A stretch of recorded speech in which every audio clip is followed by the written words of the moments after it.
my loves, and welcome back to Bedtime Stories with Mommy J.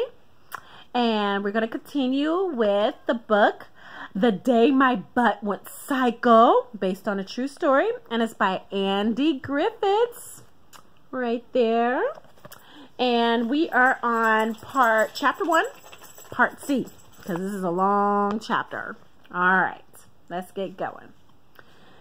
So, we left off when the butt catcher was getting surrounded by the butts at the stadium. "Please, no," he begged. "Let me go." "Bring him to me," commanded Zach's butt. Two of the butt guards shoved their way through the crowd, and Zach watched in horror as the butt guards grabbed the butt catcher and dragged him, kicking and struggling, back toward the scoreboard. "Help!" yelled the butt catcher as the butt guards dragged him up the ladder and onto the platform where Zach's butt was standing. The sight of the butt catcher seemed to enrage the butts. They were booing and hissing. The air stank with their poisonous fumes. Brown blobs were flying through the air and splattering onto the back of the scoreboard. Ew. The butt guards dropped the butt catcher on the platform in front of Zach's butt and moved away. Zach wondered whether he should try to help him, but he was too scared. There must have been more than 10,000 butts out there. Even supposing that he could convince his own butt to give up his plans for world domination, and that was a big if, he didn't like his chances of trying to convince the other butts. They were in an ugly mood, and judging by the smell in the air, getting uglier by the minute. "Stand up, butt catcher," said Zach's butt. The butt catcher slowly stood up. His legs were trembling. "Let me go," he gasped. "Please." "Why would I do that?" said Zach's butt. "So you could catch us all?" "I was only trying to help you," said the butt catcher. "Help us," said Zach's butt. "And how exactly were you trying to help us? By sucking us up with your butt magnet? By shooting us with your butt guns? By holding us in your cages like common criminals?" "All I'm interested in is trying to get butts back to their owners," said the butt catcher. "It's my job." Zach's butt turned to the crowd. "Owners!" it spat. "Owners! Did you hear that? That is exactly what this rally is all about. Butts are not slaves. We are not owned by anybody." "But a butt without an owner is just a butt," said the butt catcher. And that the butts resumed their boos and hisses and launched a fresh round of missiles at the butt catcher. Zach's butt turned to the crowd and put its hands up. "Enough," it said. Then it turned back to the butt catcher and touched his shoulder. "I'm sorry you feel that way," it said, "but that's understandable. After all, it's your head talking, not your butt. But we can fix that." The butt catcher's eyes widened. "Surely you don't mean—" "No, you can't be serious." Zach's butt nodded. "That's exactly what I mean.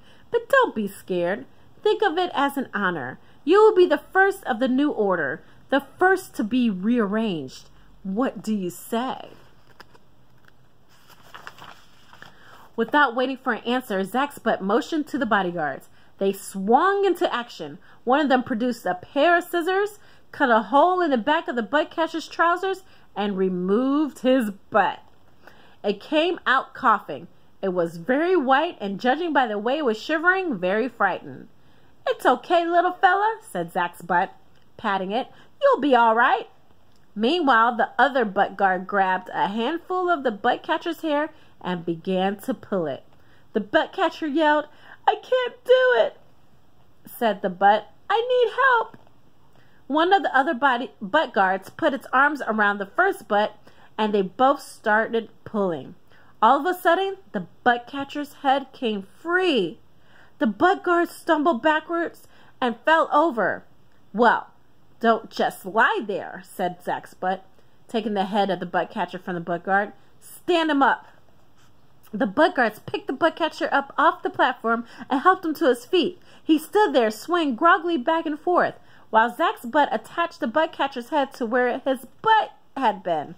The crowd cheered, but that cheer was nothing compared to the cheer when Zach's butt lifted up by two of the butt guards crowned the butt catcher's neck with his butt. "All hail the new order!" yelled Zach's butt. "All hail the new order!" chanted the crowd. It was a truly grotesque sight. The butt catcher swayed from side to side, as if his butt wasn't sure how to control its new body. "Help!" yelled the butt catcher's head. "I can't breathe."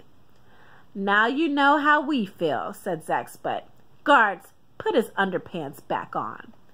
The butts pulled the butt catcher's underpants up over his face, muffling any further protests.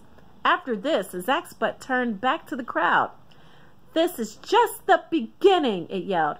"Follow me now to the volcano, to our glorious future." Zach's butt leaped off the platform and crowd surfed its way to the main exit. "To the volcano!" it cried as it passed through the gate. "To the volcano! To the volcano! To the volcano!" echoed the vast crowd of the butts as they followed it into the night. Zach waited until all the butts had left the stadium. He was terrified. He didn't want what had happened to the butt catcher to happen to him.